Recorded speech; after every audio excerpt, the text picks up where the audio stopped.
चराचरात वास करणारी गुरुदेव शक्ती या सभेला उपस्थित सर्व बंधू भगिनींना माझा जय गुरु। ये धरती अध्यात्म और राष्ट्र भक्ति के महासंगम की धरती है। यहां अप्रतिम बलिदानों पर बसे आष्टी गांव की प्रेरणा है।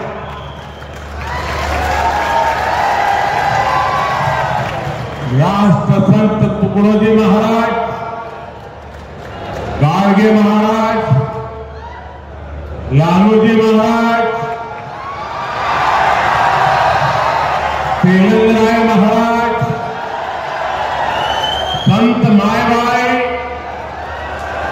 आड़कूजी महाराज, ऐसे कितने ही अनगिने महान संतों के आशीर्वाद यहां मिलते हैं। मैं आज सौभाग्यशाली हूं, इस धरती पर उन सभी पुण्य आत्माओं को प्रणाम करने का अवसर मिला। आज चैत्र एकादशी भी है। पंढरपुर की आषाढ़ी, कार्तिकी, चैत्र और माघी ऐसी 4 यात्राएं मुख्य होती हैं। उनमें से आज चैत्र एकादशी की यात्रा है। आज हर तरफ गूंज रहा है रूप पाहता लोचने, सुख जाने वो सारे, ओहा विठ्ठल बरवा, ओहा माधव बरवा।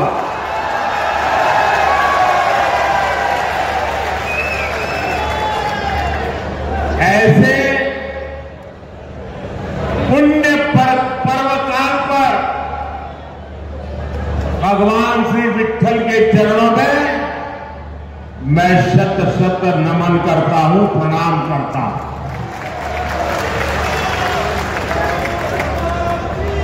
मैं गुजरात में पैदा हुआ तो स्वाभाविक है कि वर्धा और अमरावती से एक विशेष नाता भी रहता है। पूज्य बापू गुजरात की धरती में पैदा हुए और वर्धा उनकी कर्मभूमि रही। विनोबा जी भी लंबा समय जीवन का बड़ौदा में बिता करके फिर यहां आए। साथियों, 2024 का ये चुनाव विकसित भारत, आत्मनिर्भर भारत के सपने को पूरा करने का चुनाव है। ये सपना आजादी से भी पहले बापू ने देखा था। इसलिए आज जब देश इस दिशा में निर्णायक कदम उठाने जा रहा है, तो इसमें वर्धा का विशेष आशीर्वाद चाहिए।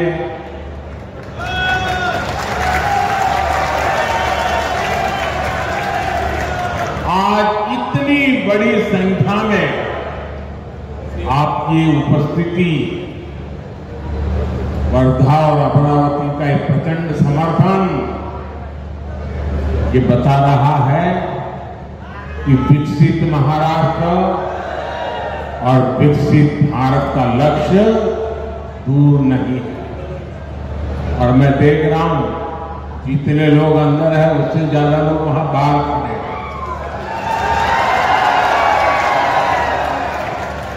और मैं वर्धा चुनाव सभा में पहले भी आया हूं,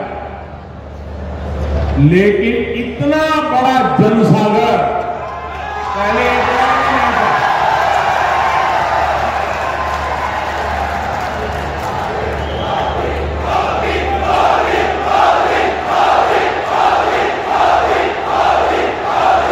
आपके आशीर्वाद भी बढ़ रहे हैं, आपका प्यार भी बढ़ रहा है,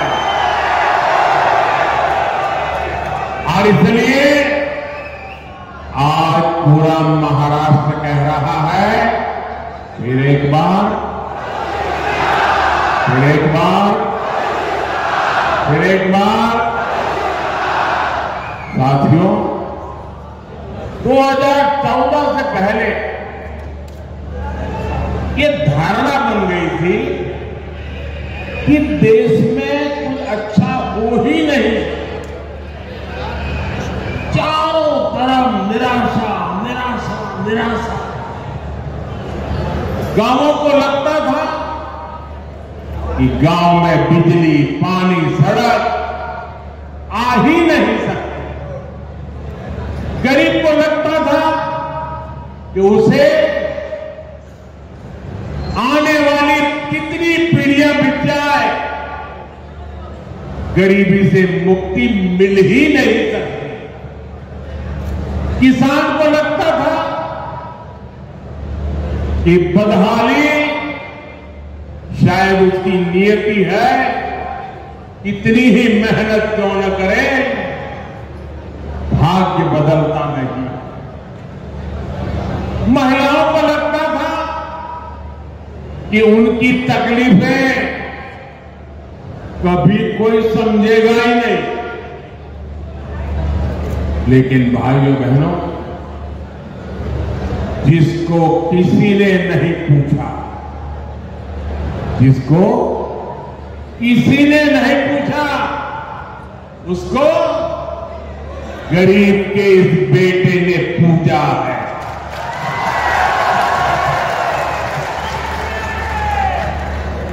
दस वर्षों में हमने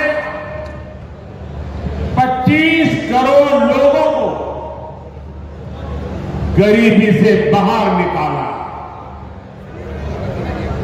हमने हर गांव तक बिजली की रोशनी पहुंचाई है। हमने देश के 11 करोड़ लोगों को पानी का कनेक्शन दिया है। 10 वर्षों में 4 करोड़ गरीब परिवारों को पीएम आवास मिला है। 10 वर्षों में 50 करोड़ से ज्यादा लोग बैंकों से जुड़कर अर्थव्यवस्था का हिस्सा बने। और आज जब वर्धा आया हूं तो आप सबसे मैं एक प्रार्थना करना चाहता हूं। करूं? ऐसे नहीं, आवाज में कुछ दम होनी चाहिए। जरा हाथ ऊपर कर बताइए, मैं प्रार्थना करूं। देखिए, आप अभी गांवों में जाते होंगे, अलग अलग बस्तियों में जाते होंगे। ये सारे काम जब मैं गिना रहा हूं, अभी भी हो सकता है किसी न किसी गांव में एक आध दो परिवार ऐसे हो, शायद मकान मिलना बाकी हो, 2-4 परिवार ऐसे हो जहां गैस का कनेक्शन न पहुंचा हो, 5-15 परिवार ऐसे हो शायद टॉयलेट न बना हो, नल से जल न पहुंचा हो। मेरी आपसे एक प्रार्थना, आप मेरे प्रतिनिधि हैं, मेरे लिए आप ही मोदी हैं।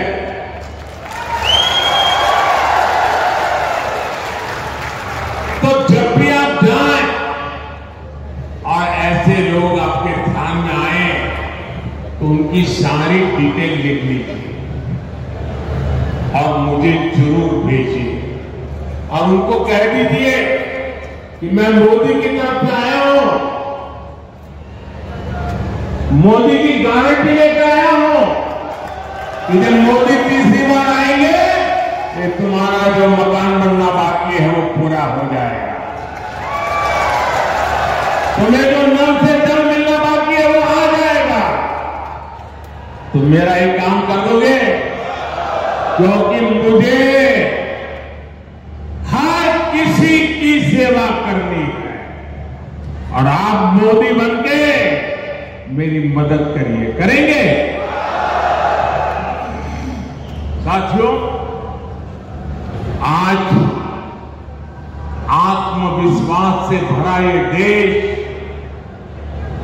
अब मोदी की गारंटी देख रहा है।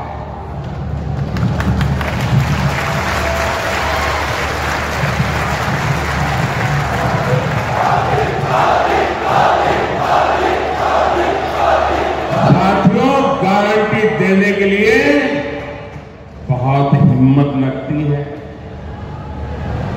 गारंटी ऐसे नहीं दी जाती। जब पूरी तरह कमिटमेंट होता है, पूरी तरह रोड मैप होता है और मन में एक संकल्प होता है कि मैं इस काम को करके रहूंगा, कितनी ही बाधाएं कौन आए, मैं बहानेबाजी नहीं करूंगा, करके रहूंगा, तब जाकर के गारंटी निकलती है। मेरे लिए ये गारंटी 3 अक्षरों का खेल नहीं है। ये गारंटी के पीछे पल पल खपाने का इरादा है।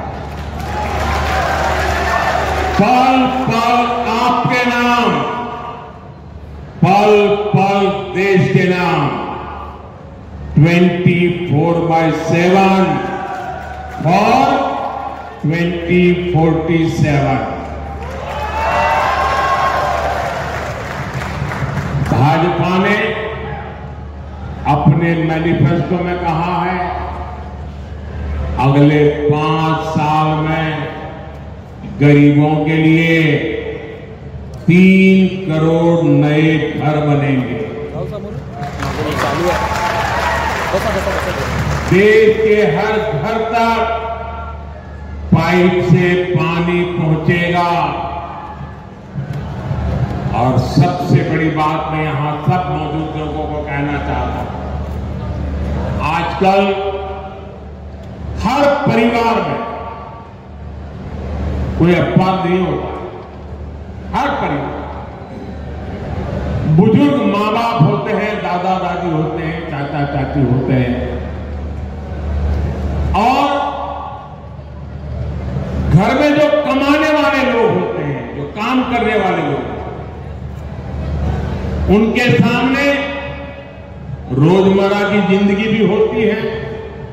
उनके सामने अपने बच्चों के लिए कुछ करने का इरादा भी होता है और ऐसे समय अपने बुजुर्ग माँ बाप का ख्याल रखना, और उनको कोई न कोई तो बीमारी उस उम्र में आ ही जाती है।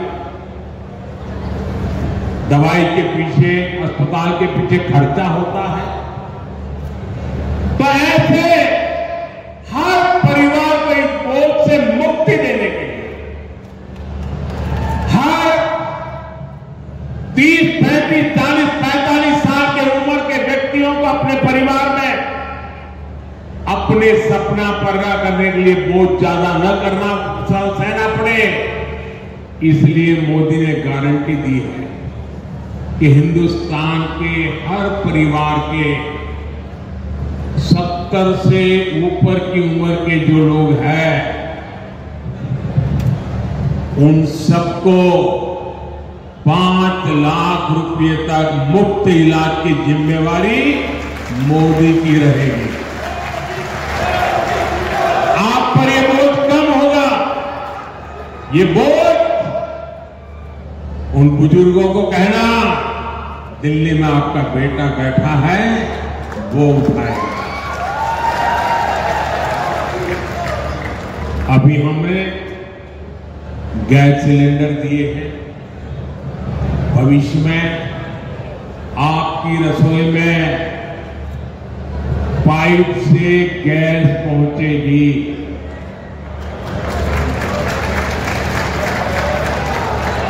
जैसे पाइप से पानी आता है वैसे पाइप से। भाई गदाधारी, ओ गदाधारी, आपको देख लिया, फोटो भी निकल गई। आप नीचे रखो गदा, पीछे वालों को दिखता नहीं है।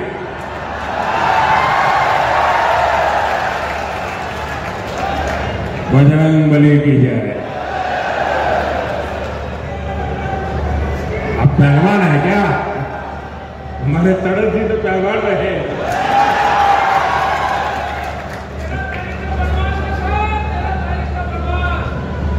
देश के कोने कोने में वंदे भारत जैसी आधुनिक ट्रेनें चलेगी और देश बुलेट ट्रेन का सपना भी पूरा होते हुए देखेगा। चंद्रयान देखा, अब गगनयान भी देखेगा। साथियों, विकसित भारत देश की हमारी माताओं, बहनों, बेटियों के सशक्तिकरण के बिना असंभव है। इन 10 वर्षों में हमने स्वयं सहायता समूह का एक आंदोलन खड़ा करके महिलाओं की आर्थिक भागीदारी के रास्ते खोले। अकेले वर्धा में ही 1.5 लाख से ज्यादा परिवारों की महिलाएं स्वयं सहायता समूह में शामिल है। एनडीए सरकार ने बैंकों के द्वारा वर्धा की महिलाओं के लिए 1200 करोड़ रुपए से ज्यादा की मदद भेजी है। अब अगले 5 वर्षों में हम करोड़ों महिलाओं के स्वयं सहायता समूहों को नए नए क्षेत्रों में ले जाना चाहते हैं। आईटी हो, रिटेल हो, टूरिज्म में होम स्टे की बात हो, शिक्षा के क्षेत्रों की ट्रेनिंग देने की बात हो, हर नए क्षेत्रों में हम इन स्वयं सहायता समूह की बहनों को ले जाना चाहते हैं। हम 3 करोड़ बहनों को लखपति दीदी बनाएंगे। हम गांव-गांव में अपनी बेटियों को ड्रोन पायलट बनाएंगे और ये मोदी की गारंटी है।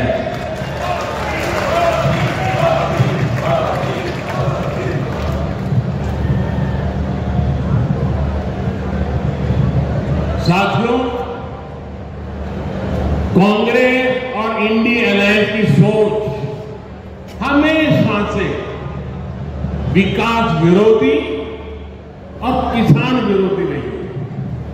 इसलिए देश में दशकों तक किसानों की हालत लगातार इतनी खराब रही।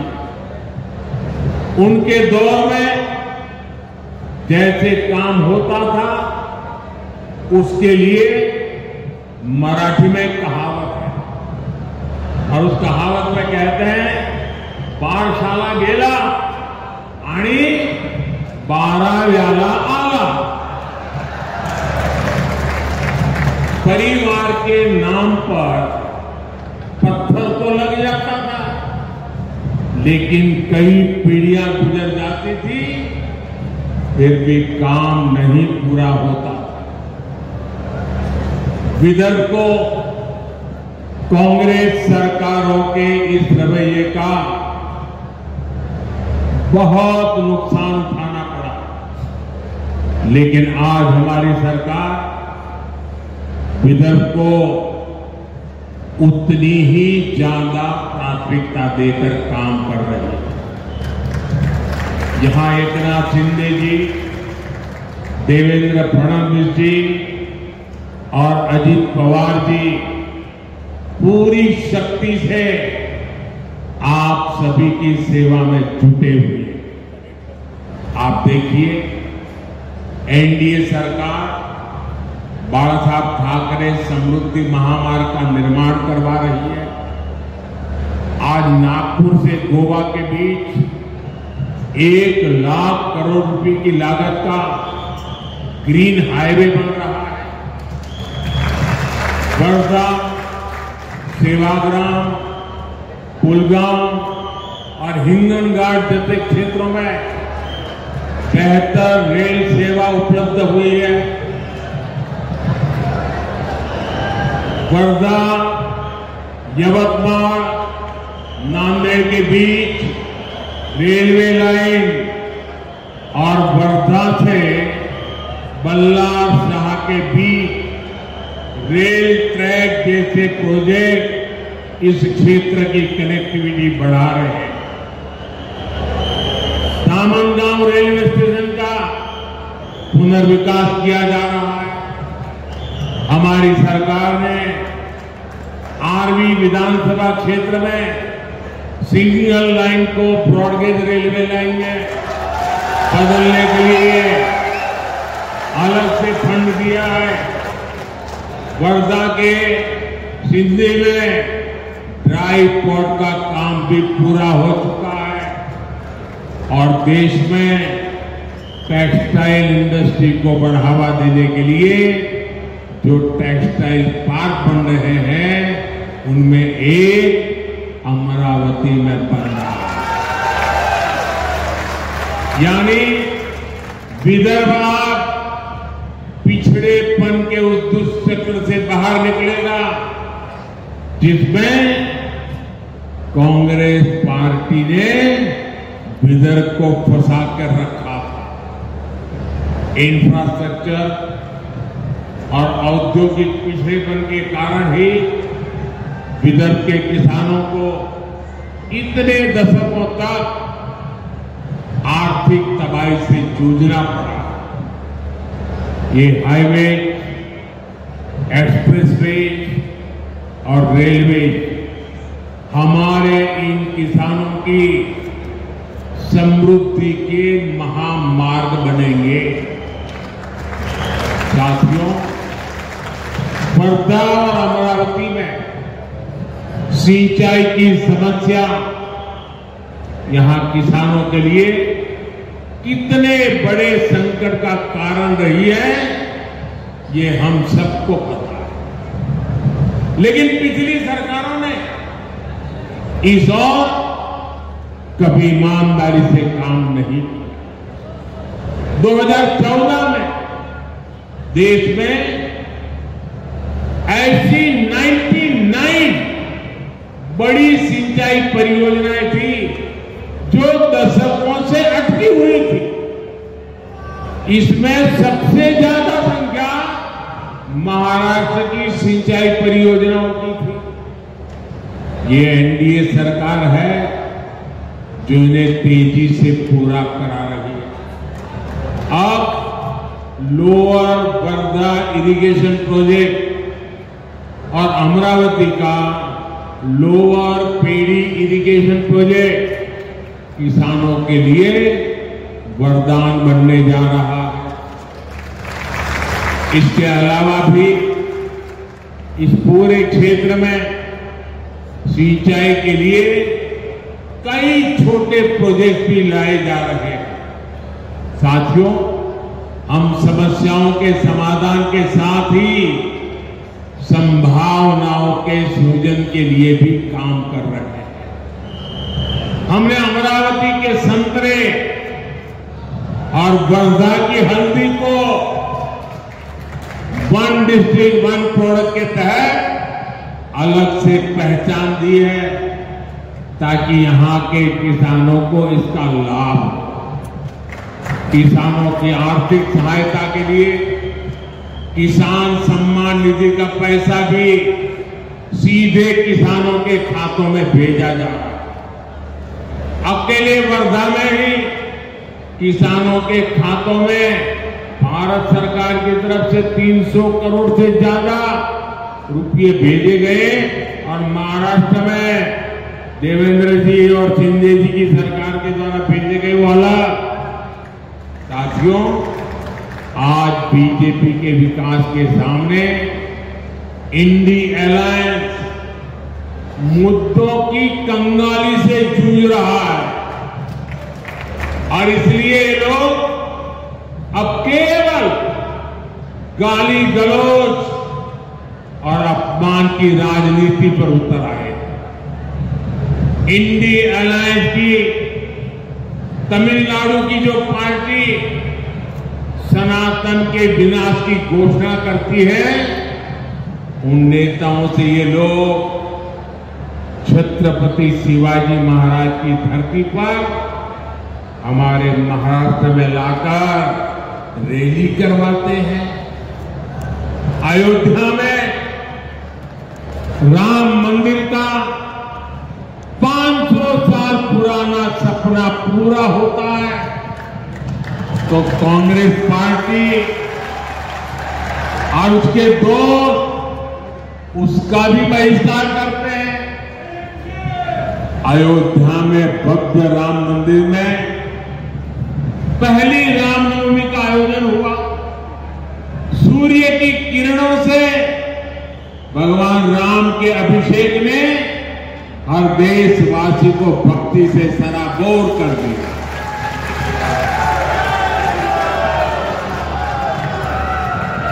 लेकिन इस इंडी गठबंधन के एक नेता ने कहा, और जब सूर्य तिलक प्रभु रामलला को हो रहा था उस समय ये इंडी अलायंस के साथी ने क्या कहा, ये सब पाखंड है, पाखंड। ये कांग्रेस पार्टी और उसके साथियों का असली चेहरा है, असली चेहरा। साथियों, एकनाथ शिंदे जी की सरकार ने यहां लालू जी महाराज देवस्थान का पुनर्विकास का संकल्प किया है।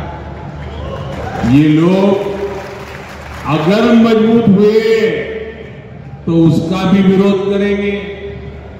इसलिए छत्रपति शिवाजी महाराज की धरती पर कांग्रेस के इन पापों का हिसाब आपको करना है। साथियों, कांग्रेस पार्टी भी ये बात जानती है कि वो चुनाव नहीं जीत सकती। इसलिए कांग्रेस के उड़ा नतीजों के बाद देश में आग लगाने की धमकी दे रहे हैं। संविधान को कैद करके आपातकाल लगाने की इनकी मानसिकता बदली नहीं है, लेकिन देश ने मन बना लिया है। और आज पहले दौर का जो मतदान हुआ है ना, सब फिर एक ही बात नजर आ रही थी, फिर एक बार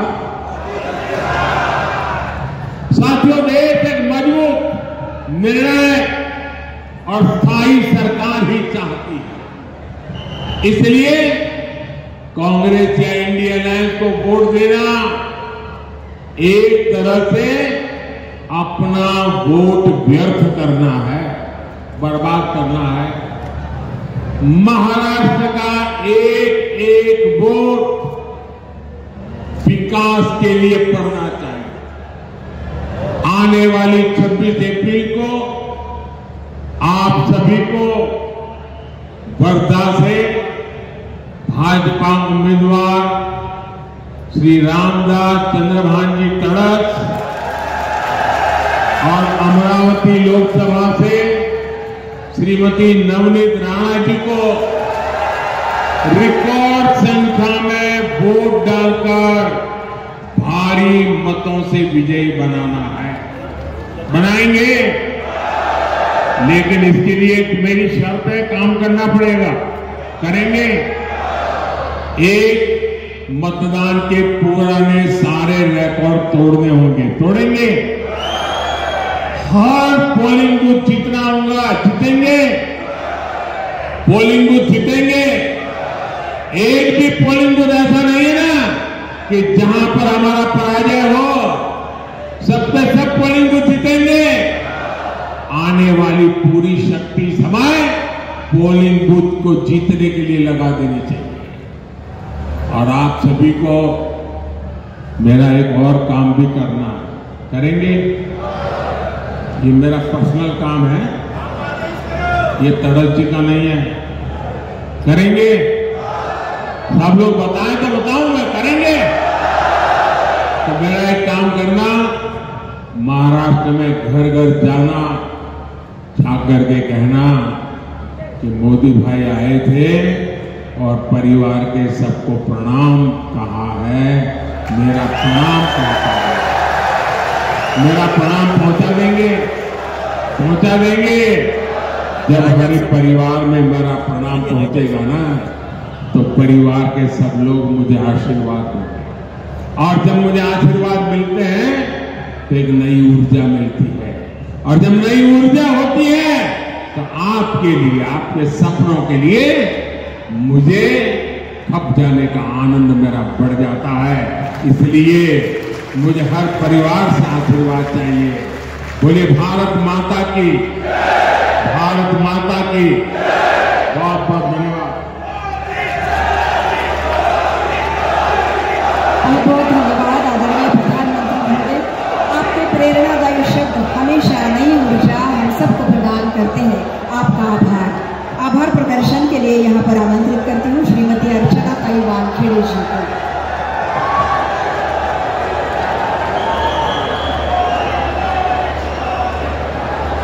धन्यवाद मोदी जी, आपने इस विशाल और विराट सभा को संबोधित किया और सभी कार्यकर्ता और मतदाताओं के मन में एक चेतना